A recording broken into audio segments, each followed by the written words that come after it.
مرزائیت کے کفر کا فتویٰ دیا تو اس لیے کہ انہوں نے میرے نبی کے بعد ایک اور نبی کو مانا تھا، اگر انہوں نے نجدیت و وہابیت کے خلاف فتویٰ دیا تو اس لیے کہ انہوں نے میرے رسول کے علم کو جانوروں کے علم سے کم قرار دیا تھا۔ اب تم بتاؤ کہ عاشق کا کام کیا دفاع محمد ہے یا نہیں ہے؟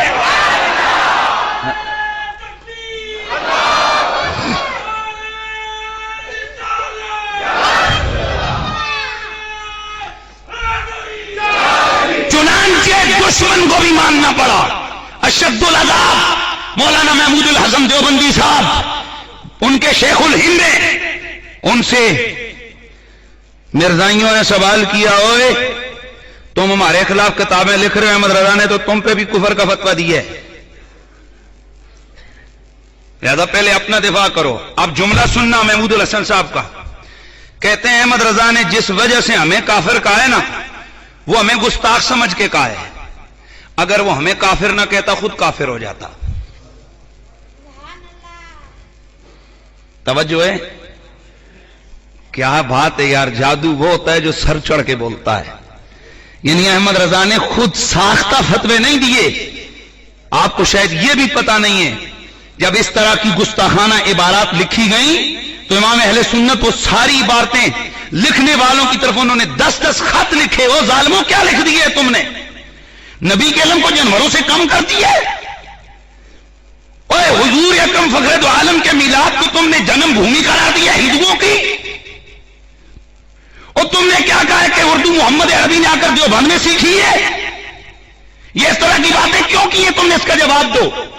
جب آگے سے کچھ جواب نہ ملا تو آپ نے خود فتویٰ نہیں لگایا، آپ چلے گئے حرمین۔ اس وقت حرمین 33 مفتیوں نے اور ہندوستان بھر کے 268 مفتیوں نے فتویٰ دیا کہ اس طرح کی باتیں لکھنے والا دائرہ اسلام سے خارج ہے۔ تو اکیلے احمد رضا بریلوی کو کیوں لتاڑتے ہو کہ انہوں نے تکفیر کی مشین لگائی تھی؟ اگر یہ اعتراض ہے تو 33 علماء حرمین پہ، 33 بلکہ کل 36 بعد میں معاملہ، 33 علماء حرمین، 33 مفتی، 268 مفتی ہندوستان کے، ان سارے مفتیوں کے فتوے میں احمد رضا نے یہ کام ضرور کیا کہ انہوں نے فتویٰ اٹھا کے ان کے سامنے پیش کیا کہ جناب بتائیے اس طرح کا معاملہ کیسا ہوگا۔ تو صاحب احمد رضا بریلوی علیہ رحمہ کو صرف تکفیر کے حوالے سے ہی سامنے رکھنا یہ میں سمجھتا ہوں بددیانتی ہے اور ظلم ہے۔ آئیے میں ایک عنوان آج آپ کے سامنے رکھتا ہوں اور آپ کو بتانا چاہتا ہوں کہ احمد رضا کس پائے کا بندہ تھا۔ آئیے تو آج کا میرا ٹاپک ہے امام احمد رضا اور قرآن فہمی۔ سارے علوم اور فنون کا مرکز و منبع قرآن ہے۔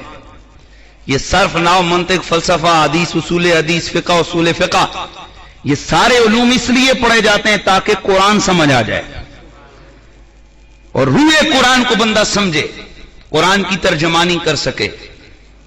لیکن افسوس، لوگوں نے قرآن فہمی کے نام پر ایسے ہچکولے کھائے اور ان کی کشتیاں ایسے بھنور میں جا کے پھنستی ہیں کہ آج صدی سے زیادہ وقت ہو گیا ہے، 1.5 صدی ہونے لگی ہے، آج تک اس بھنور سے نکل نہیں سکی ان کی کشتیاں، لیکن ان کی ذریت خام خواہ جناب ان کا دفاع کر رہی ہے۔